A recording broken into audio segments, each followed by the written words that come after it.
I was 42 years old when my marriage ended with one selfie. Not because my husband cheated. Not even because his mistress was bold enough to send me proof. But because the woman smiling in that picture underestimated who I really was. The first thing I saw was her face. Amoka. Standing confidently in front of a hotel mirror inside a presidential suite. Wearing my husband's white shirt. Smiling triumphantly like she had finally conquered a kingdom. Then my eyes shifted behind her. And I saw Tony. My husband. Sleeping shirtless on the bed behind his mistress. Completely exposed. Completely unaware. One arm thrown carelessly across the same chest I once cried on during our struggling years. The caption beneath the picture was short. Now you know who he truly belongs to. For a few seconds, I couldn't hear anything. Not the air conditioner. Not the rain outside. Nothing. Because this wasn't just any man. Tony Okafor was one of the biggest oil and gas moguls in Nigeria. The owner and CEO of one of the largest indigenous oil servicing companies in the country. Politicians attended our parties. Governors shook his hand with both hands. People lowered their voices when speaking his name. And behind that smiling girl was the man I helped build from nothing. But what that foolish girl didn't realize was that one small detail inside her victory selfie was enough to destroy both of them overnight. And after I sent the evidence to the company board, I switched off every single one of my phones. My name is Peace Okafor. And before the scandal, people used to call us Port Harcourt royalty. Tony and I met during a specialized petroleum training program in Trinidad and Tobago. The program was organized for South-South graduates hoping to enter the oil and gas industry. Back then, we were just two ambitious young Nigerians trying to escape survival mode. No luxury. No security escorts. No chefs. No drivers. No private schools. Just dreams. We used to sit near the beach after classes and talk about the future like two stubborn children arguing with poverty. Tony would say, "One day we'll own something bigger than the foreign companies exploiting our oil." And honestly, I believed him completely. When we returned to Nigeria, we started the company together. Together. That part matters. Because people later spoke about me like I was simply the wife. No. I was co-founder. I handled operations. Investor relations. Payroll. Licensing paperwork. Early contract negotiations. I helped build the foundation while Tony handled expansion and public visibility. We were a team. Even before marriage, we had an agreement. Once children came, one of us would step back from leadership temporarily to focus on family stability. And that person became me. Not because Tony forced me. Because we agreed. I stepped down from executive leadership after our second child. But I still own substantial shares in the company. Very substantial. And so did my best friend, Chioma. Chioma invested in us during the early days when nobody believed the business would survive. Small investment then. Massive value later. Together, my shares and Chioma's shares exceeded Tony's controlling stake. Only 3 people knew that detail fully. Me, Chioma, and Tony. Then Amoka entered the picture. Tony's personal assistant. Young. Sharp. Beautiful in that polished corporate Lagos girl kind of way. At first, I genuinely liked her. She was respectful. Soft-spoken. Always smiling. Calling me more. Helping during charity events. even carrying my handbag sometimes. Funny how betrayal usually enters politely first. The first warning sign came through perfume. Not messages. Not lipstick stains.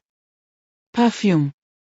We were attending a fundraising dinner at Hotel Presidential when Amoka approached me smiling awkwardly. And immediately, I froze. Because she was wearing Baccarat Rouge 540. The exact designer perfume Tony bought me in Paris during our 15th anniversary trip. Same scent. Same intensity. Same lingering sweetness. I remember staring at her while she greeted me. And she smiled sheepishly. Like somebody secretly enjoying a private joke. That scent followed her as she walked away. And for the first time, something dark settled inside my chest. That night after the fundraising dinner, I went home and sat alone in my dressing room for a long time. I did not cry. I did not confront Tony. I simply sat in the silence and allowed the feeling to settle properly. Because I had always known the difference between a feeling and a fact. And until I had facts, I would not move. My mother taught me that. A quiet, stubborn woman from Imo State who used to say, "My daughter, a woman who reacts before she understands, hands her enemy the weapon to finish her." I never forgot that. So instead of confronting Tony with emotions, I began paying attention differently. A second glance held too long at a company dinner. A smile suppressed too quickly when Amoka's name was mentioned. A phone placed screen down on the table during meals that used to stay screen up for years. I noticed how Tony now laughed differently on certain calls. Lighter. Younger. Like a man performing happiness rather than feeling it. And the worst part was that I recognized that laugh. Because Tony used to laugh that same way with me. A very long time ago. In Trinidad and Tobago. On that beach. Before the company. Before the money. Before everything. Sitting in my dressing room that night, I quietly decided two things. First, I would not break publicly. Second, if my instincts were correct, I would not simply survive this betrayal. I would dismantle it with my own hands. Carefully. Legally. Completely. After that, things became impossible to ignore. Tony started protecting his phone like state secrets. Late-night strategy meetings. Unexpected Abuja trips. Gym obsession at 50. New perfumes. New wristwatches. New attitude. And every time I questioned him, he made me feel unreasonable. You rich women create problems from boredom. You need hobbies. Stop acting insecure. Then Chioma called me one afternoon. Her voice sounded strange. She asked, "Peace, are you sure Tony isn't moving assets quietly?" My stomach dropped instantly. Because Chioma still monitored shareholder activities closely. And if she noticed movement, something serious was happening. We started digging quietly together. No drama. No shouting. Just facts. Tony had been diverting contracts into a hidden side company. Guess who appeared as co-director? Amoka. Not only was my husband cheating, they were building their future together using the empire we created. The betrayal became bigger than marriage. It became replacement. Then came the selfie. 1:13 in the morning. Amoka standing proudly before the mirror. Tony asleep behind her. Her smile looked victorious. Possessive. Almost cruel. The caption read, Power belongs to the woman a man risks everything for. I almost threw my phone. Then instinct told me to zoom in. And that was when I saw it. On the bedside table beside Tony. Confidential acquisition documents. Company letterhead visible clearly. Unauthorized negotiations. Illegal approvals. Evidence. Suddenly, my heartbreak became strategy. I became very calm after that. Dangerously calm. I forwarded the picture to every board member. Then attached financial records. Expense reports. Transaction summaries. Unauthorized transfer documents. And one sentence. I believe your CEO is conducting illegal business negotiations from a hotel bed tonight. Then I switched off my phones. All of them. Work line. Private line. Family line. Everything. The silence afterward felt almost holy. No screaming. No begging. No explanations. Just silence. I sat alone in darkness drinking cold water while rain hit the windows. And for the first time in months, I felt powerful again. That man never expected the quiet wife to still hold power. And honestly, that was his biggest mistake. The investigation lasted 3 brutal months. 3 months of audits. Lawyers. Emergency shareholder meetings.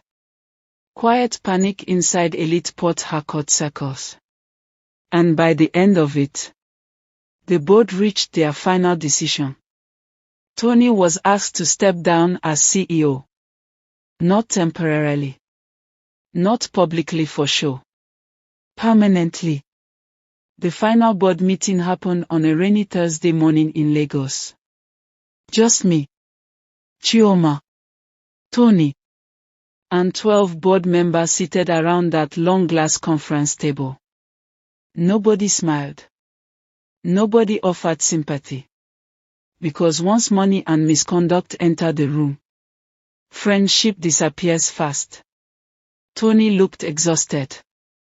Not angry anymore. Just hollow. Like somebody watching his own funeral quietly. The chairman spoke for almost 40 minutes. Financial misconduct. Breach of fiduciary responsibility. Abuse of company resources. Unauthorized negotiations. Corporate ethics violations. Each sentence landed like a hammer. And throughout the entire meeting, Tony never looked at me once. Not once. Then came the final question. The board chairman asked what would happen to Tony's remaining stake and leadership rights. That was when I finally spoke. Calmly. Clearly. Without emotion. I would like to buy Tony out. The entire room went silent. Even Chioma turned to look at me properly. Tony finally raised his head slowly. And for the first time in months, I saw fear in his eyes. Real fear. Tony refused immediately. Said the company was his life. Said nobody could replace him. Said I stepped away from leadership years ago. He forgot something dangerous. I helped build the machine before he started acting like he owned it alone. After Tony refused the buyout, the board voted. And because of my shares combined with Chioma's, the outcome became inevitable.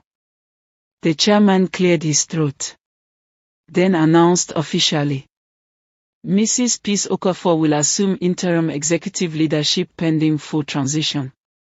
Tony looked at me finally. Really looked at me.